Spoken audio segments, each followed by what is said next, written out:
नमस्कार। Curated classics की सुनो कहानी में आज हम सुनेंगे रविंद्रनाथ टैगोर की बहुत बहुत बहुत ही प्रसिद्ध रचना चोखेर पाली।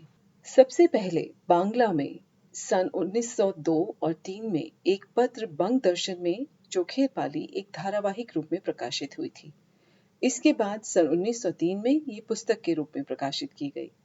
सन 1959 में इसे विनोदिनी शीर्षक से अंग्रेजी में प्रकाशित किया गया। इसके बाद इसे कई विदेशी भाषाओं जैसे रशियन और चाइनीज में प्रकाशित किया गया। सन 1961 में यह रचना हिंदी, गुजराती, कन्नड़, मलयालम, मराठी, पंजाबी, सिंधी और उर्दू आदि कई भारतीय भाषाओं में प्रकाशित की गई। चोखेर पाली की लोकप्रियता का अनुमान इसी से लगाया जा सकता है कि इसके आधार पर कई फिल्में, टीवी सीरियल्स और थिएटर आदि के आयोजन किए जा चुके हैं। सन 2003 में ऋतुपर्णो घोष ने इस उपन्यास पर आधारित चोखेर पाली नामक एक फिल्म भी बनाई थी, जो बहुत लोकप्रिय हुई। और मैं आशा करती हूँ कि आपने वो फिल्म नहीं देखी होगी। वो क्यों?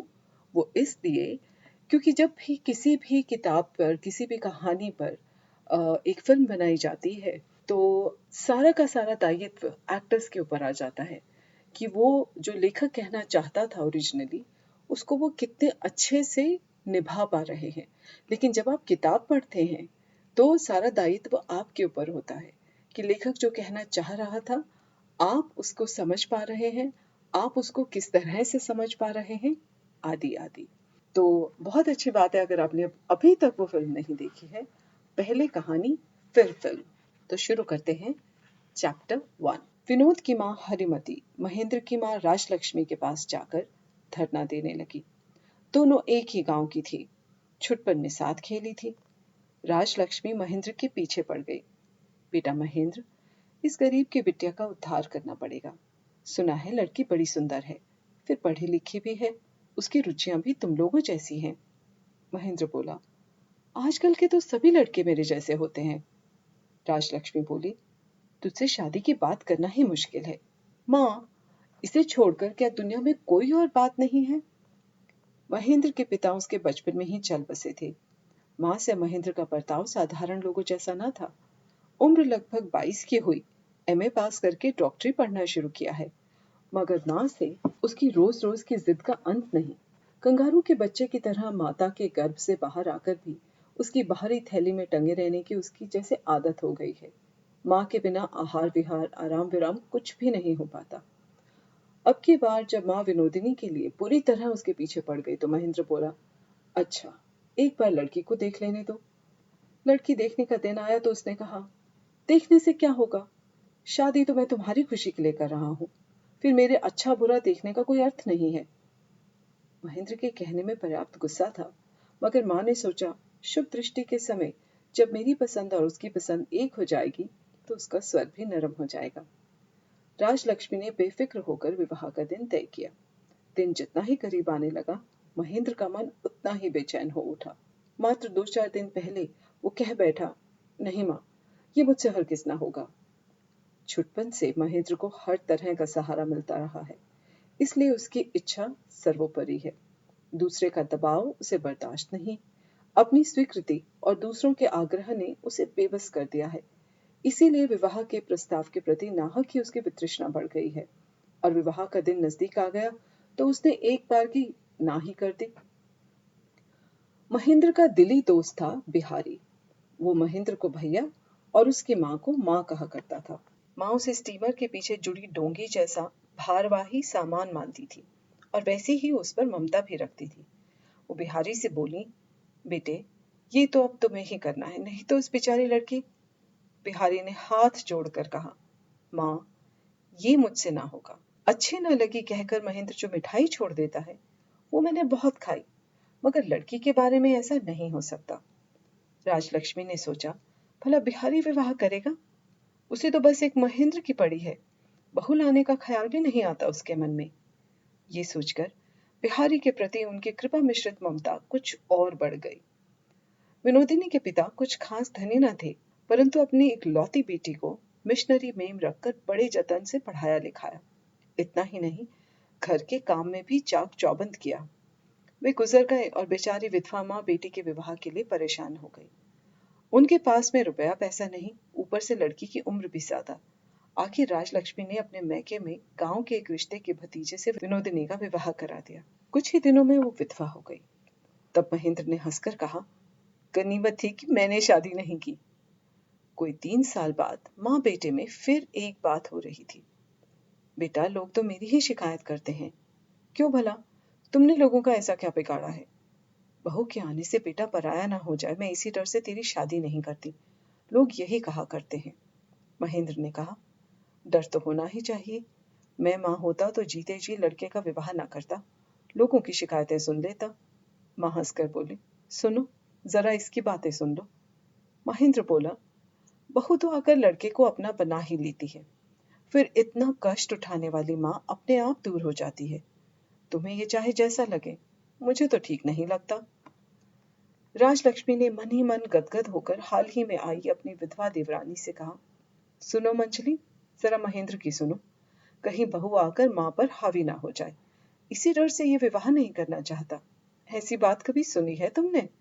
चाची बोली, ये तुम्हारी ज्यादती है बेटे। जबकि जो बात हो वही अच्छी लगती है। माँ का दामन छोड़कर अब घर गृहस्थी बसाने का समय आ गया है। अब नादानी अच्छी नहीं लगती, उल्टे शर्म आती है। राजलक्ष्मी को ये बात अच्छी नहीं लगी। इस सिलसिले में उन्होंने जो कुछ कहा वो जैसा हो, मगर शहर भागा तो नहीं था। बोली, मेरा बेटा अगर और लड़कों की अपेक्षा अपनी माँ को ज्यादा स्नेह करता है तो तुम्हें शर्म क्यों लगती है मंजली बहू? कोक का लड़का होता तो समझ में आता। राजलक्ष्मी को लगा निपूती बेटे के सौभाग्य वाली से ईर्ष्या हो रही है। मंजली बहू ने कहा, तुमने बहू लाने की चर्चा चलाई, इसीलिए बात निकल गई, वरना मुझे क्या हक है? राजलक्ष्मी बोली, मेरा बेटा अगर विवाह नहीं करता तो तुम्हारी छाती क्यों फटती है? ठीक तो है, लड़के की जैसे आज तक देखभाल करती आई हूँ, आइंदा भी कर लूंगी। इसके लिए और किसी की मदद की जरूरत ना होगी। मंजली बहू आंसू बहाती चुपचाप चली गई। महेंद्र को मन ही मन इससे चोट पहुंची। कॉलेज से कुछ पहले ही लौटकर वो अपनी चाची के कमरे में दाखिल हुआ। वो समझ रहा था कि चाची ने जो कुछ कहा था उसमें सिवा स्नेह के और कुछ न था। उसे ये भी पता था कि चाची की एक भांजी है जिसके माता पिता नहीं हैं। वो चाहती है कि महेंद्र से उसका ब्याह हो जाए। हालांकि शादी करना उसे पसंद न था, फिर भी चाची की आंतरिक इच्छा उसे स्वाभाविक और करुण लगती है। उसे मालूम था कि उनकी कोई संतान नहीं है। महेंद्र कमरे में पहुंचा तो दिन ज्यादा नहीं रह गया था। चाची अन्नपूर्णा खिड़की पर माथा टिकाए दास बैठी थी। बगल के कमरे में खाना ढका रखा था, शायद उन्होंने खाया नहीं। महेंद्र इतना संवेदनशील था कि बहुत छोटी सी बात पर ही उसकी आंखें भर आती। चाची को देखकर उसकी आंखें छलछला उठी। करीब जाकर स्निग्ध स्वर में बोला, चाची। अन्नपूर्णा ने हंसने की कोशिश की, कहा, आ बेटे बैठ। महेंद्र बोला, भूख बड़ी जोर से लगी है चाची, प्रसाद पाना चाहता हूँ।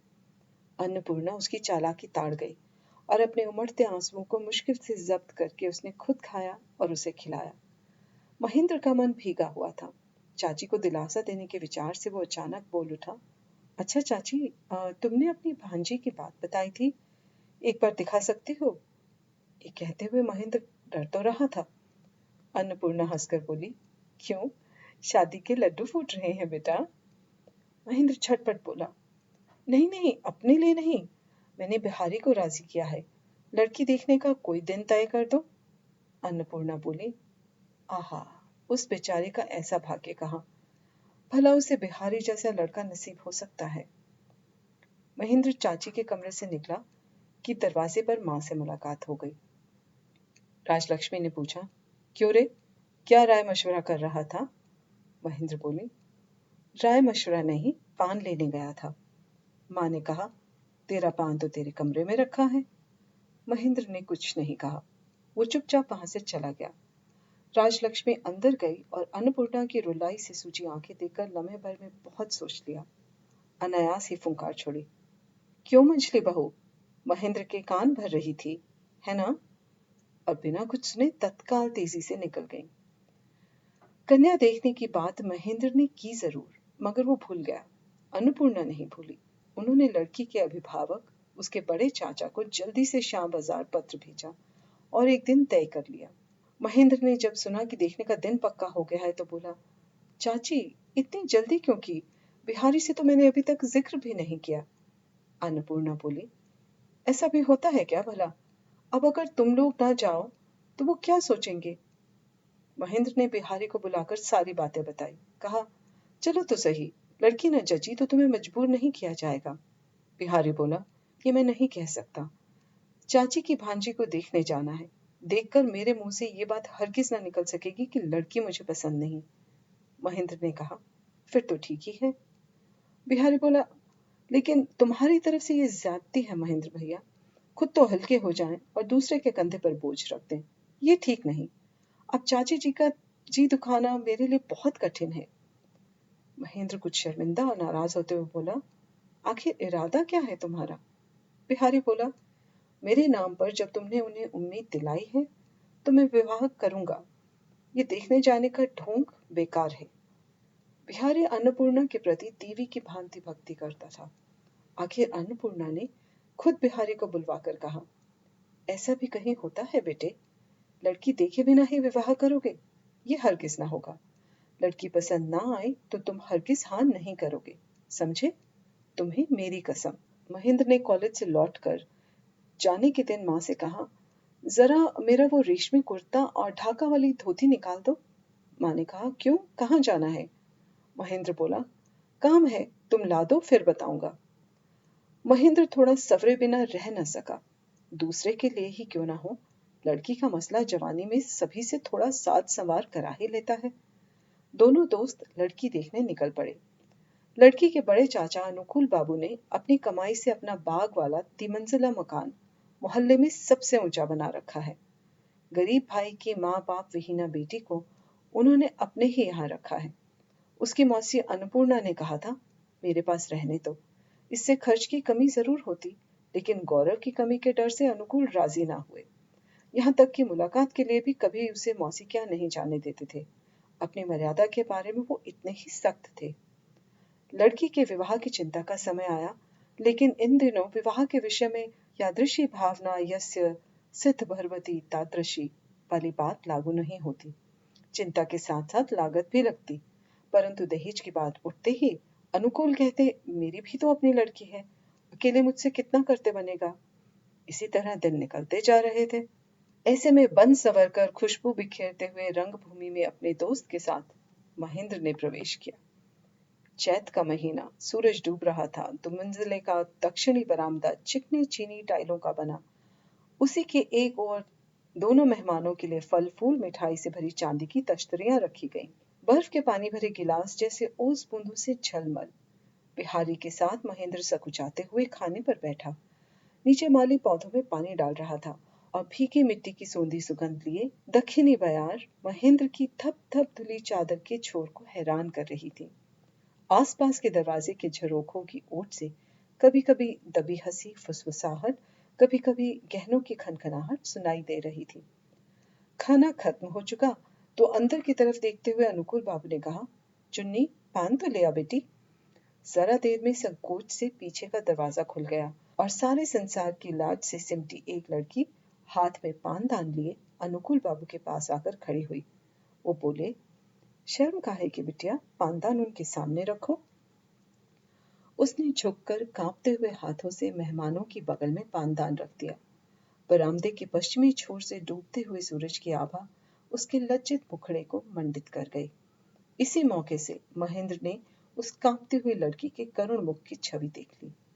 बालिका जाने लगी तो अनुकूल बाबू बोले, जरा ठहर जा चुन्नी। बिहारी बाबू, ये है छोटे भाई अपूर्व की लड़की। अपूर्व तो चल बसा, अब मेरे सिवा इसका कोई नहीं। उन्होंने एक लंबी सांस ली। महेंद्र का मन पसीज गया। उसने एक बार फिर लड़की की तरफ देखा। उसकी उम्र साफ साफ कोई ना बताता। सगे संबंधी कहते 12-13 होगी, यानी 14-15 होने की संभावना ही ज्यादा थी। चूंकि दया पर चल रही थी, इसलिए सहमे से भाव ने उसके नव यौवन के आरंभ को जब्त कर रखा था। महेंद्र ने पूछा, तुम्हारा नाम? अनुकूल बाबू ने उत्साह दिया, बता बेटी, अपना नाम बता। अपने अभ्यस्त आदेश पालन के ढंग से झुककर उसने कहा, जी मेरा नाम आशा लता है। आशा, महेंद्र को लगा नाम बड़ा ही करुण और स्वर बड़ा ही कोमल है। विदा लेकर कुछ देर बाद दोनों मित्र बाहर सड़क पर आ गए। महेंद्र बोला, बिहारी, इस लड़की को तुम हरगिज मत छोड़ो। बिहारी ने इसका कुछ साफ जवाब न दिया। कुछ देर बाद बोला, इसे देखकर इसकी मौसी याद आ जाती है, ऐसी ही भली होगी शायद। महेंद्र ने कहा, जो बोझ तुम्हारे कंधे पर लाद दिया, अब वह शायद वैसा भारी नहीं लग रहा है। बिहारी ने कहा, नहीं, लगता तो है, पर ढो लूंगा। महेंद्र बोला, इतनी तकलीफ उठाने की क्या जरूरत है? तुम्हें बोझ लग रहा है तो मैं उठा लूं। बिहारी ने गंभीर होकर महेंद्र की तरफ ताका।